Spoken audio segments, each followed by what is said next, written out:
All right. So let's go ahead and get started. If you want to share some tools AI tools that you've used in your research in the chat, we've already had some Chat GPT for working with concise language, Image Twin, Research Rabbit, and we're going to talk about some other ones today. Okay, let's go ahead to the first slide for us, Travis.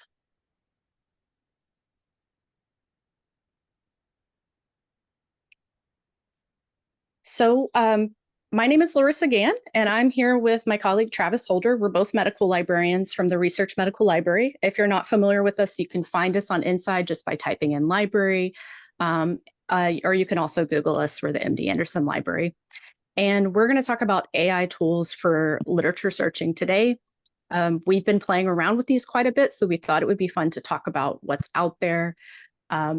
Just to remind you, in the library, we do literature searches for you. We have expert searchers. Travis is one of our expert searchers. We also have Rachel here. She's one of our expert searchers, and we may have more in here. Oh, I see Kate now.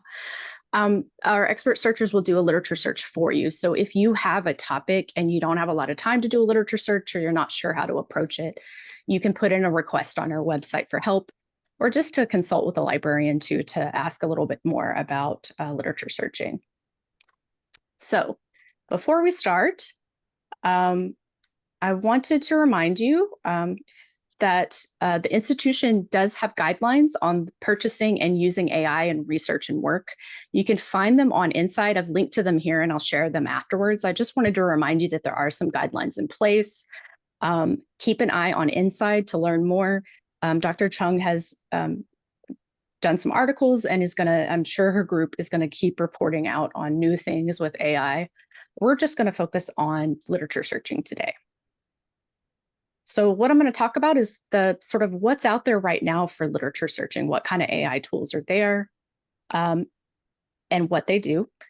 Travis is gonna do a Scopus AI demo. This is a tool that you could use today even. And then we're gonna talk about some pros and cons of using AI for literature searching. So to get started, what are AI literature search tools? What am I talking about specifically? So what they are is it's a tool that you can, hold on, I'm going to mute some people.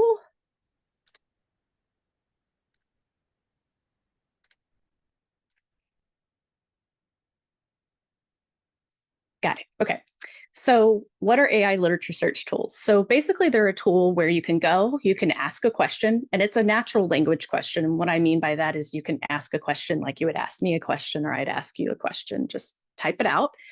What they try to do is they search a large amount of publications quickly, and they use machine learning to give you a summary of the topic. So they try to search across these publications and tell you the answer to your question. They also can identify relevant resources, just like other databases, kind of related resources. They do a little bit of keyword searching and citation mapping to do this. So let's get more specific on what some of these tools can do. This is an example of one that I've played around with that is kind of fun. It's also free to use. They have a free version to use.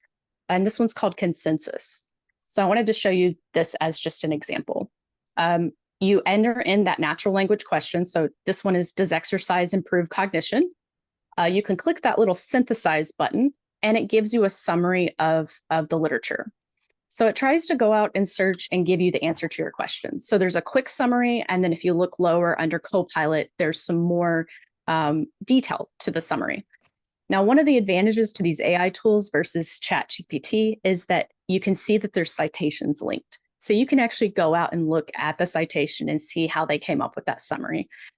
We know that ChatGPT can sometimes hallucinate, but with these official AI tools, you can actually go out and see the publication. They also, if you click into one of the articles, sometimes they'll give you a little bit more detail. So this is an example of one of the records in there. It's kind of neat. It tells you it's a meta-analysis, although you could have read that in the title, but still. It tells you it's a rigorous journal. Now, how they determined it was rigorous is not clear. It's interesting, though. It tells you it's highly cited. And it gives you a little bit more info on the study snapshot. So the population, the number of studies they included in the meta-analysis, and some keywords for outcomes. So it's trying to give you a one-stop shop to search, get an answer, and get literature. So another thing that these tools will do is article summarization. This is kind of confusing because I just told you it gives you a summary, but some of them will go a step further. They'll let you open a PDF and ask questions, use a chat box to ask questions of the article. And this is getting embedded even in some databases now, we've noticed. They're all in beta testing. They're not live necessarily, but this idea that someone's going to open an article and ask the article questions. So you use the little chat box. You can ask, like, what are the methods? Or I don't understand this concept. Can you describe it a little bit more? From an educational perspective, super interesting, right? Because if a student doesn't understand a concept, they can ask for more information. When I first saw this, I thought, why would anyone need this? Because I know how to read a scientific article. I know how to jump to the place that I want to be quickly in the article. But I was quickly reminded, not everybody reads scientific articles every day. So this could be really, really helpful to jumping to a section in the article or learning a little more.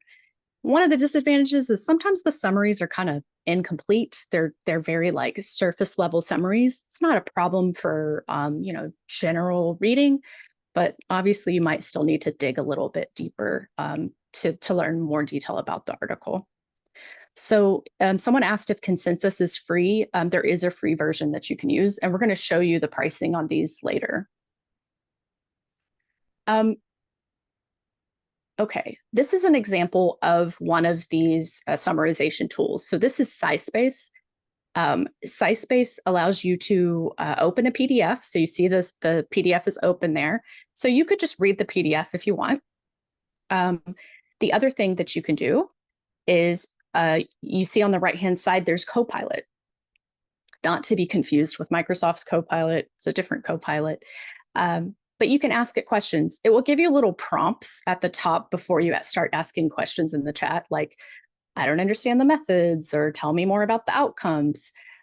So it gives you those prompts if you don't know where to start, but you can also just type in the box and ask questions. You'll also notice at the top, at the very bottom of the search bot, SciSpace offers this math functionality, which is intriguing to me. You can highlight a table or any sort of mathematical formula in the paper, and it will try to explain the math to you. I'm really bad at math, so I can't tell you how accurate this is, but from reviews, I've heard that it's pretty good at explaining math. So kind of interesting, and like a bonus. So another thing that these AI tools can sometimes do is data analysis. And for data analysis, this one's a little bit trickier, and I can tell they're testing these and trying to figure out, what does data analysis mean? Some of the advantages to this is that you could sort of see some preliminary trends in data with these tools. It does try to extract data from within papers, like text and tables. Some of the issues with it that I just want to bring up is there are legal concerns with uploading PDFs. In order to analyze the data, you have to upload PDFs to these tools, but these companies are not telling us what they're doing with the PDFs. So A, be careful what you're uploading, because we're legally not supposed to be putting copyrighted materials on other people's platforms. B, we don't want to put anything with PHI or PII into these tools, because that's obviously a privacy, confidentiality, and HIPAA violation, all sorts of things. And these tools are still in development. But you could put some open access articles in there, and it's really interesting just to see what it comes up with, and there's potential. So an example of this one is Elicit. Now, Elicit lets you use it for free for a little while, and then they start charging, of course. But it's kind of a fun tool to try. It does a lot of the same things that the other ones do in terms of being able to ask a question and get a summary of a topic, but it also allows you to extract data from PDFs. So you can upload some papers, and what it does is it takes a little time to analyze them. And then on the right-hand side, you can see a screenshot where it tries to pull out specific characteristics from the paper and put it into an evidence table for you. It's kind of cool. You can ask it additional questions, add columns. So in the example, it just has the citation, the paper on the left. It has the population characteristics. It's got the participants' ages, but you can add in things like where were they in the world when they studied these patients. You can add additional columns into the evidence table to get some more analysis. So it has promise. It's not quite there yet, but it's kind of an interesting concept that it could potentially analyze this data.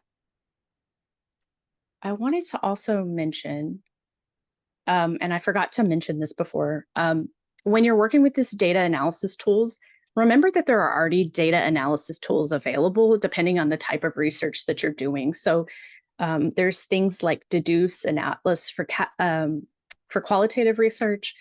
And there's other tools that you can use with your biostatistician to analyze your data. So check with your biostatistician before you start analyzing data. This is more of an exploratory kind of thing right now. Always work with a biostatistician is what I would suggest, or someone who has more experience analyzing the type of data you're looking at. Are there any questions so far? There aren't any in the chat. Okay, I'm just going to give it a second, see. Sure. Okay. So the last thing I want to mention that some of these AI tools do is they try to do some type of citation analysis. They're all doing this a little bit differently. And sometimes they call it smart citation analysis. A lot of databases do this as well. But what they're doing is trying to help you find additional relevant citations or trying to determine the reliability of the citations that they're showing you. So this is also interesting, the things that these tools are trying. Like not just here's some articles, but what are the quality of these articles? So again, these are still in development. I would say you still need to look at the article to make sure it is actually a quality article. Just because a tool tells you it's a good quality doesn't mean it is.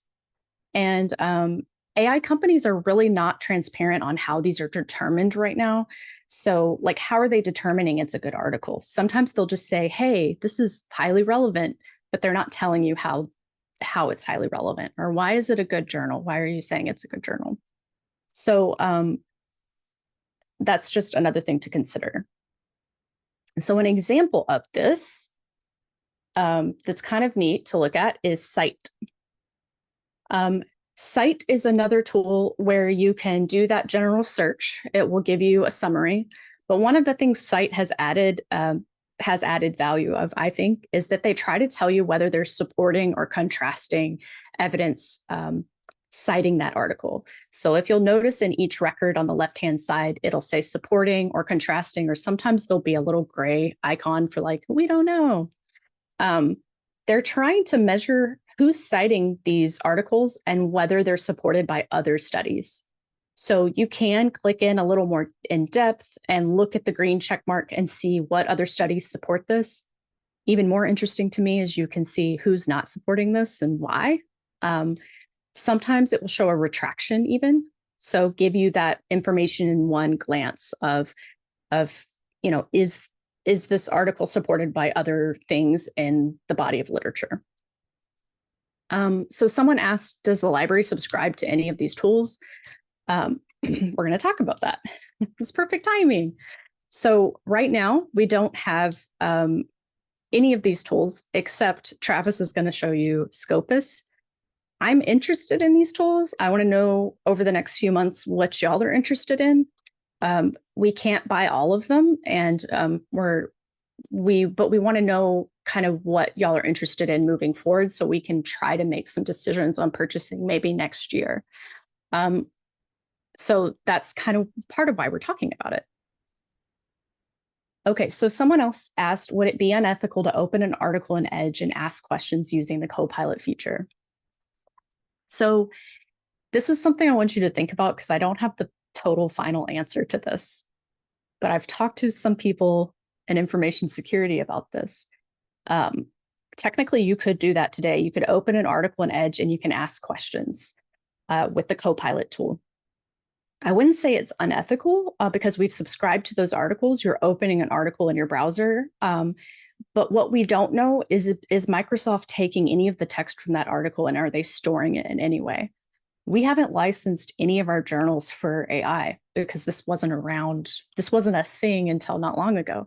So everyone's still trying to navigate it navigate what does this mean? Are we going to have to renegotiate all of our journal licenses?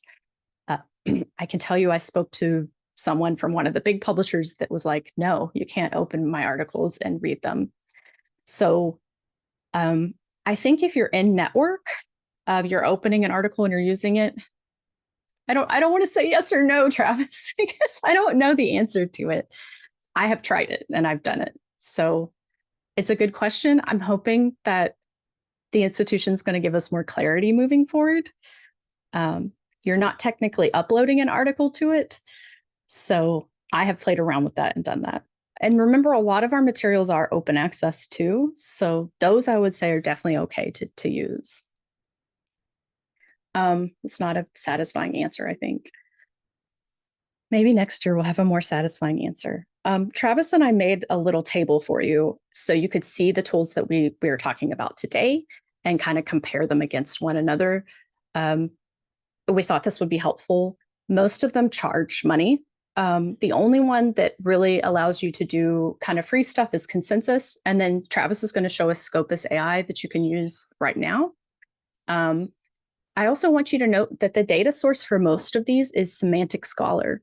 That's an open tool that you can pull data, publications from. Scopus is the only one that's unique, and then it pulls in Scopus data. And again, Travis will talk about it a little bit more.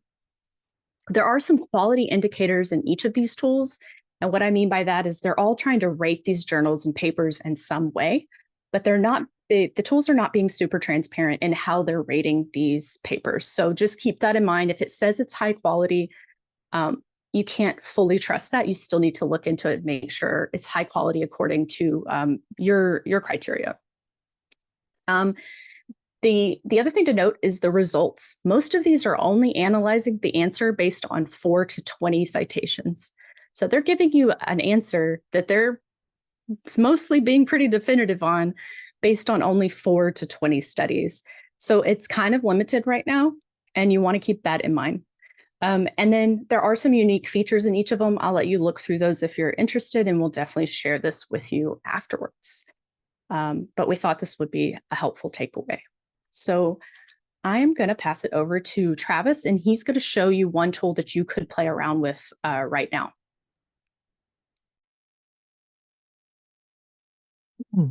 Hello, thank you, Larissa. Yes, I'm going to talk about Scopus AI. So Scopus AI is a new tool that uses a database called Scopus. And so I'll talk a little bit about what the difference is between Scopus that you have access to through the library and Scopus AI that we're going to look at today. So Scopus is a extensive database used for literature searching.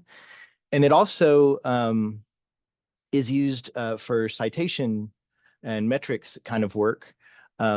So it has a lot of different types of journals in it. It's multidisciplinary, so it does have medical, scientific, but also other fields like social science and technical humanities, other fields.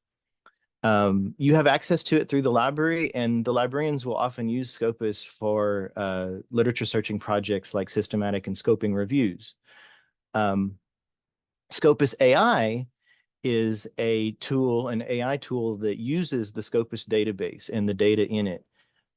So one of the plus of Scopus AI versus some of the other tools is that the source comes from these peer-reviewed journals that when it's generating the summary, it's using that material to generate the summary. It uses a lot of different methods. This is a little bit more technical, but it uses different methods to locate the search results and generate the summaries, such as vector searching, large language models, and generative AI. And it was designed with the idea to help users understand and navigate unfamiliar academic content. And that's kind of important to keep in mind because it wasn't designed to replace a conventional literature search. There are differences between a kind of human-led search versus an AI search, at least with these tools that we're talking about today. And I think that we have strengths and weaknesses there. We're going to talk about that. But if you need to look something up that you aren't familiar with, it is very convenient. It's not the same thing as doing a full-blown literature search that you would contact the librarians for. And then finally, the most convenient aspect of it is that it accepts natural language prompts. So as Larissa mentioned, it's you enter it the way that you would speak instead of in a conventional literature search where you enter it in a way that the database understands. So looking at these, sorry, I lost my presenter view. The summary, so these are just, I'm going to go through some of the sections that it offers before I get into the live demo. So it'll give you a summary, an expanded summary, and references.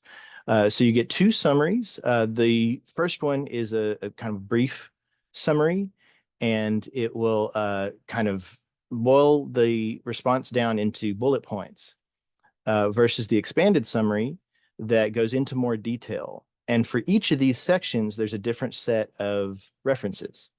So I really encourage you to look at the references associated with any of the oh, sorry, it cut out my, I'm sorry, it's sharing. Give me 1 second.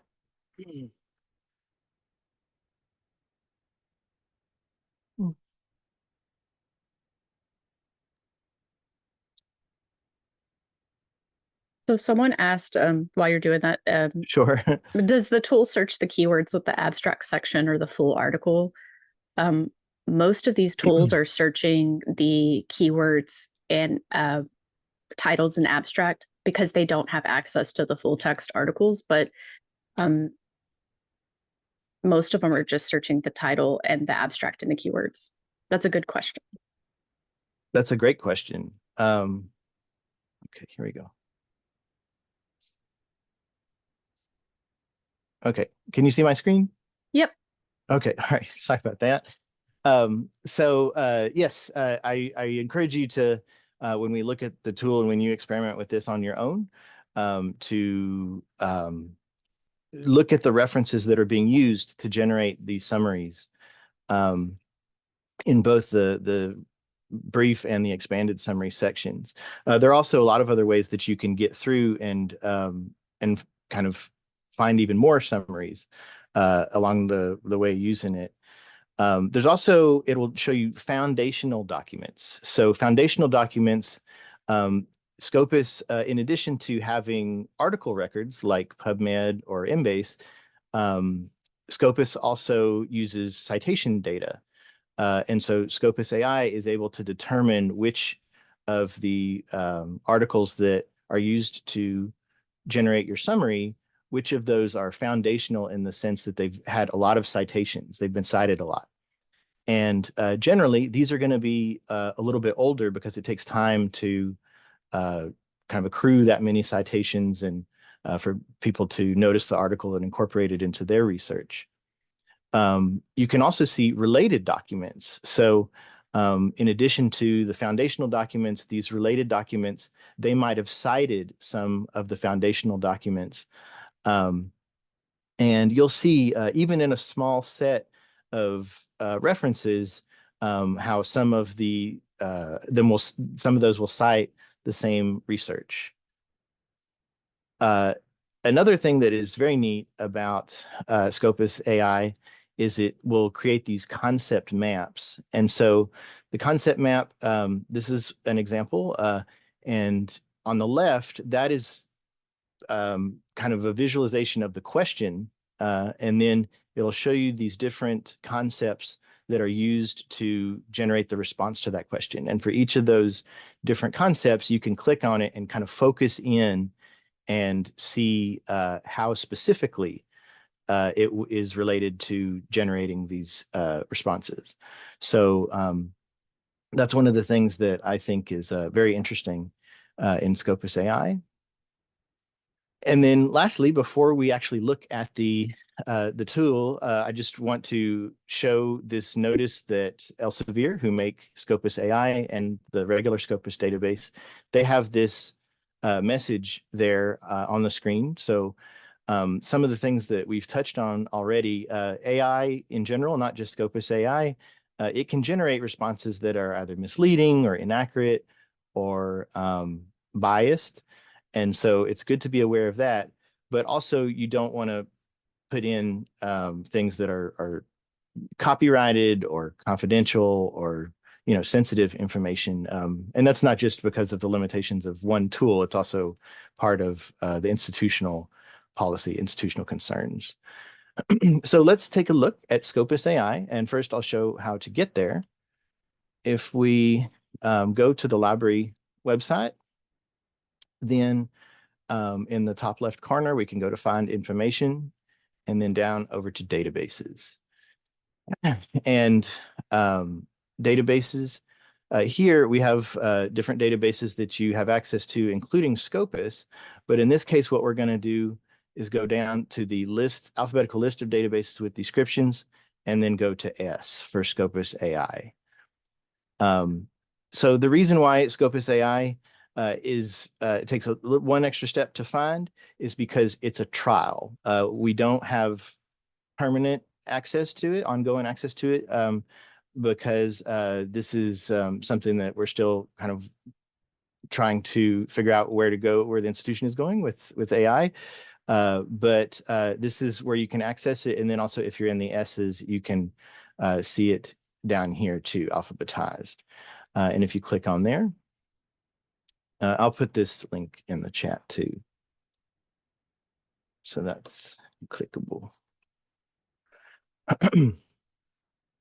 So when we look at Scopus AI at the interface, it's very simple. And you can see they already have some search examples here to kind of encourage you to experiment.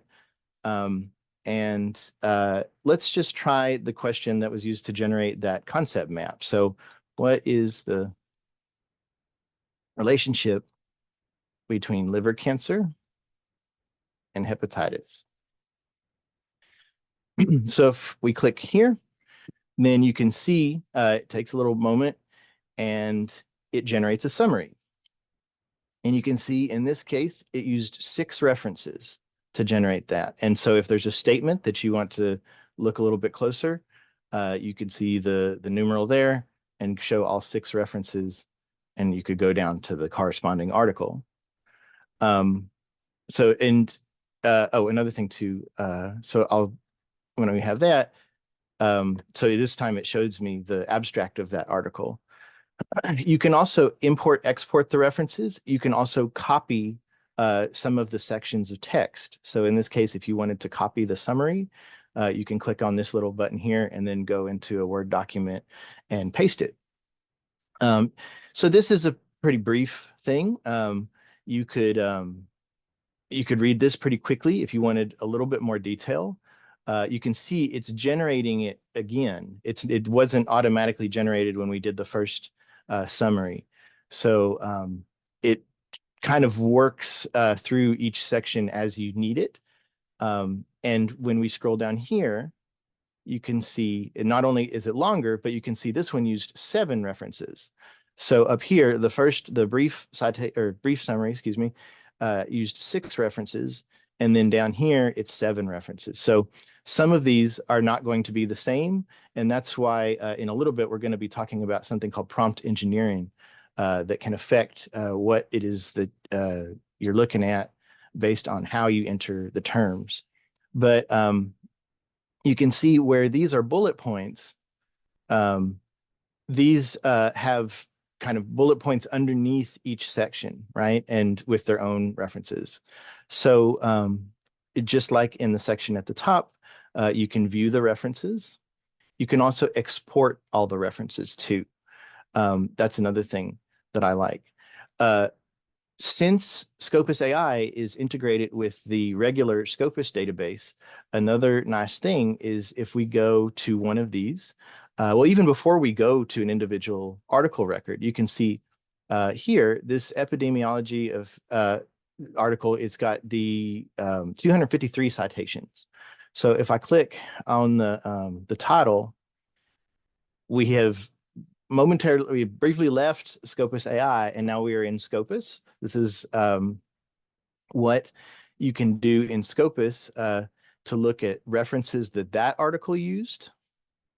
And then you can see those 253 documents that have used this as a reference, that have cited this document. So you can kind of go backwards in the publication history, where these are older articles. This is an article from 2015.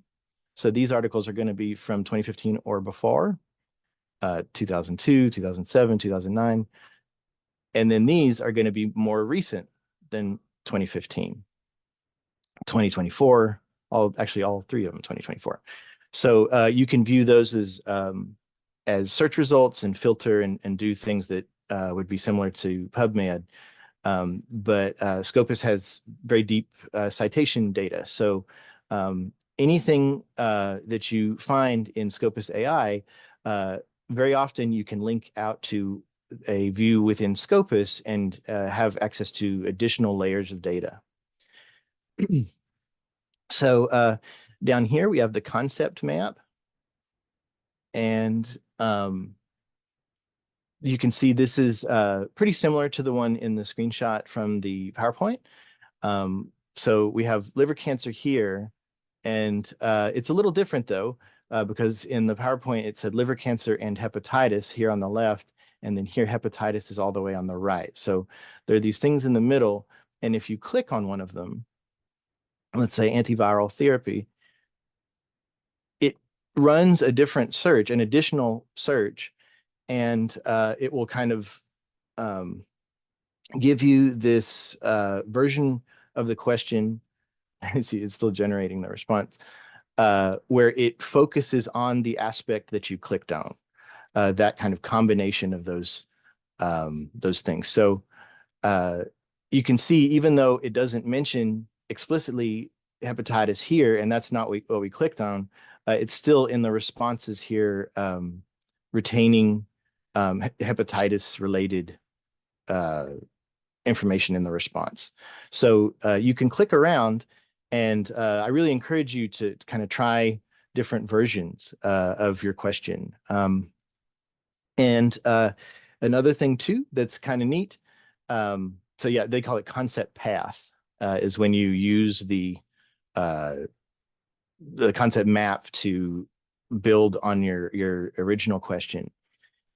You go down here and they have something called topic experts. So this is a little bit like the foundational documents that I referenced in the PowerPoint.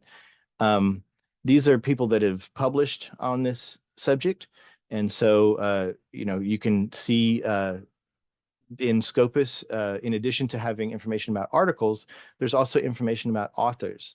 And so if you look at one of these authors, then you can say, I want to look at their preview profile. There's a kind of an abbreviated amount of information here, and then go to view full profile, and you can see more information about that author in the regular Scopus database. So this part you actually have access to already. And if you ever have any questions about Scopus, please reach out to the library, because that's something, whether it's the searching for literature or information about authors or impact, that's definitely something that we can assist you with.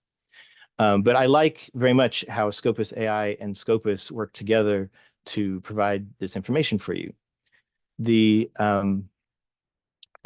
can also give feedback as you go. So sometimes you will see information that doesn't seem relevant, or it maybe isn't exactly what you were looking for, and you can give feedback. These tools are in development, so that information I do think is probably helpful for the people that make the tool.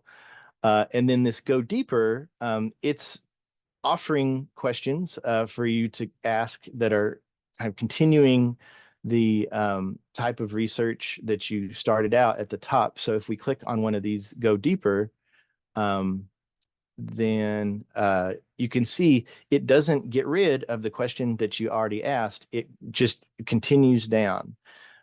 So you can keep scrolling and you see some of the same options: concept map, topic experts, expanded summary.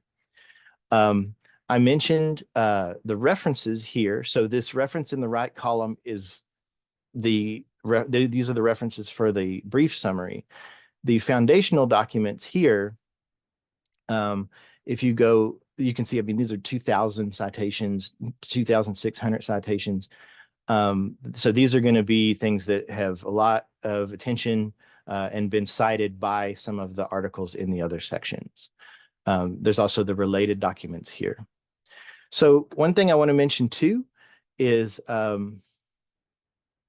the question we have here: what is the relationship between liver cancer and hepatitis? You also want to try, anytime you use an AI search tool, you want to think about the way that you're asking the question. So if I say, instead of what is the relationship, if I say, is there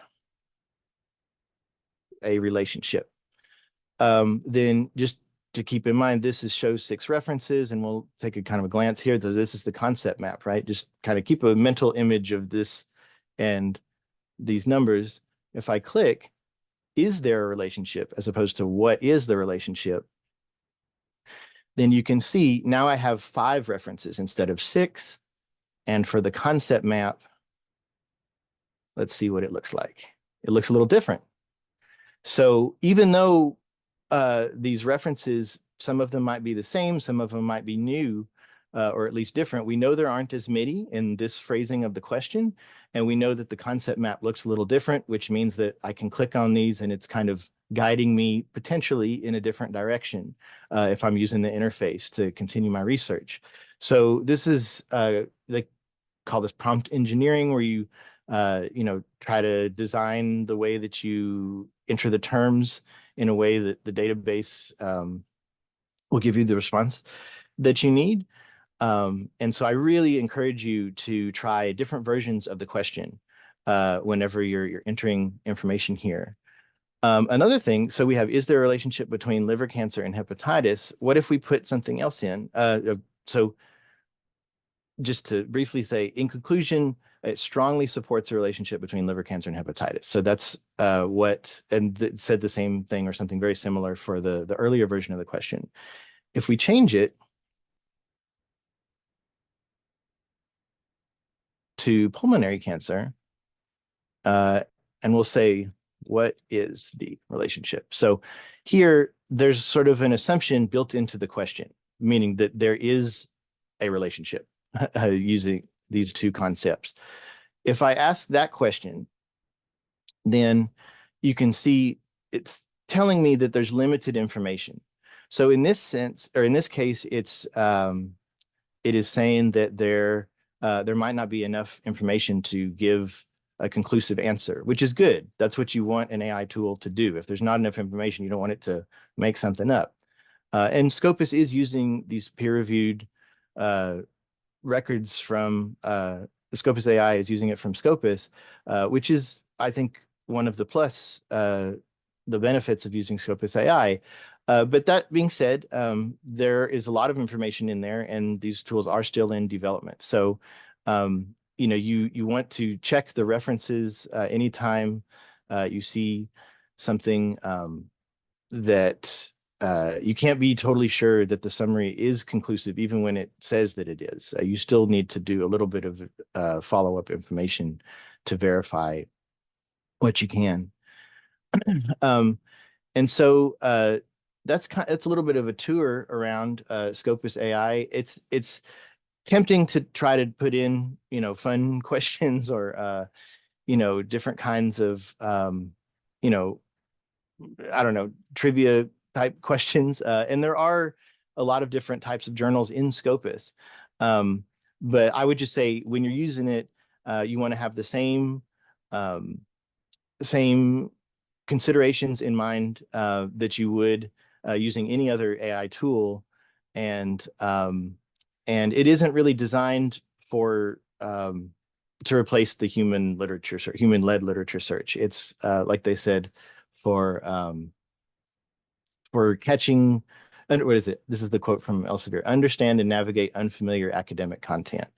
So not to base important life decisions on or something like that. So I'm gonna hop out of the live demonstration and I'll go into the PowerPoint again. Okay. So some of the advantages of using Scopus AI, Oh, it wait, is you easy. didn't share your Oh, it's PowerPoint. not sharing? Oh, shoot. Yeah. Okay, I'm sorry. Uh,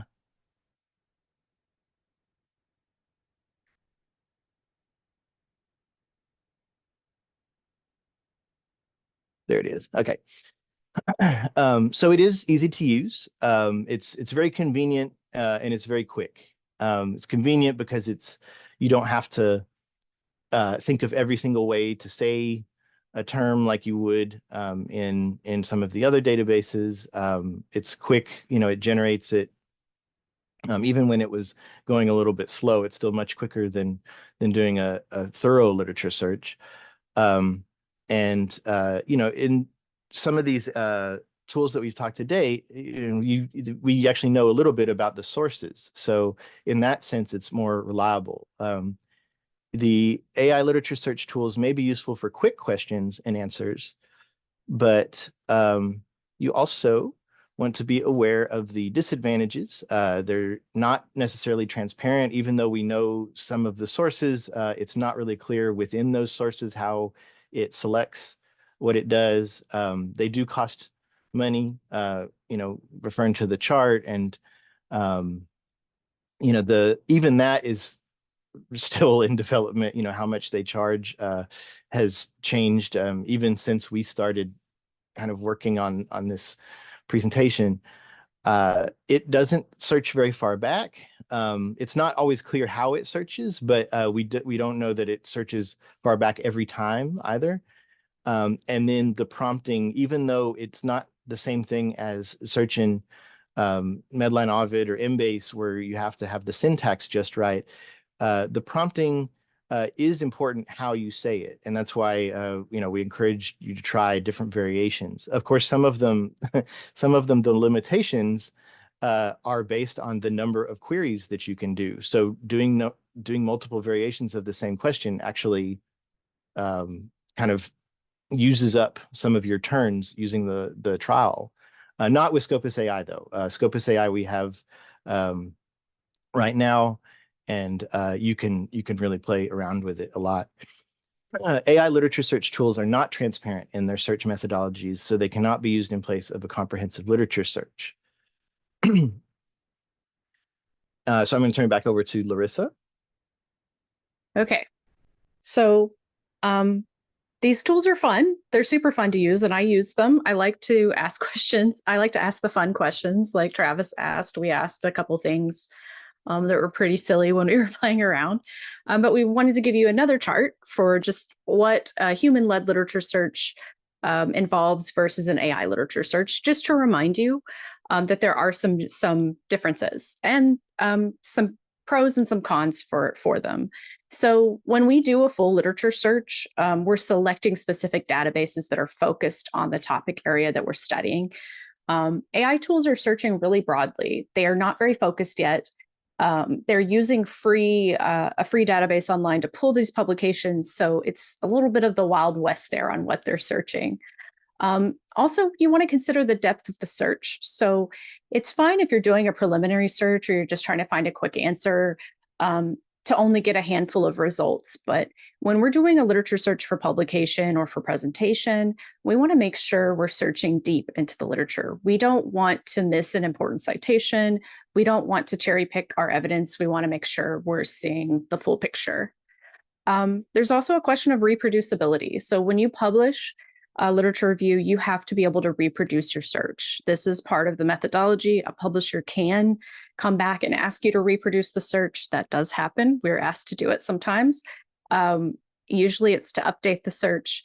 But with AI, we can't always reproduce. You could enter in the same question today and tomorrow and get different results. And just remember that the design of these are different. They're still in development.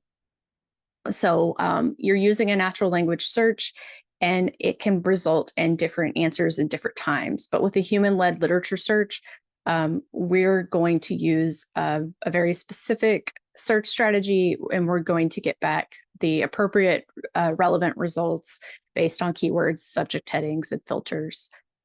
So it's just a little bit different. I think you can use it in conjunction with your literature search, but we just wanted to remind you kind of the differences between the two. And to wrap up, I just wanted to say, give you some best practices. You have to disclose use of AI when publishing or presenting. It's not a question. Every publisher is asking for you to disclose the use. It is just required at this point. If you use any type of AI when you're publishing or presenting, you need to disclose that use. You want to use your AI to complement your search, not to replace your literature search.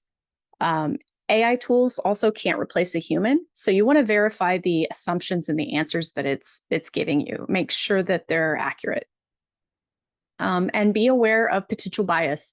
So if I've learned anything from using these AI literature search tools or AI in general, it's really brought home or struck home for me how biased our literature, scientific literature is sometimes. And it also reminds you that we all have unconscious bias. So we have to be open and aware of this when we're doing any kind of research. And last but not least, the library is here to help. Please ask us if you have questions about these. We're here to help you. So if you guys have any questions, we're going to hang out and we're here to answer questions. Also, as I said earlier, we're looking at these tools. We haven't purchased anything, but we'd love to hear feedback on what tools are beneficial to you so we can pass that along or, make some decisions maybe next year on tools we could potentially get. Thank you so much for attending. Yes, thank you for your interest in these tools.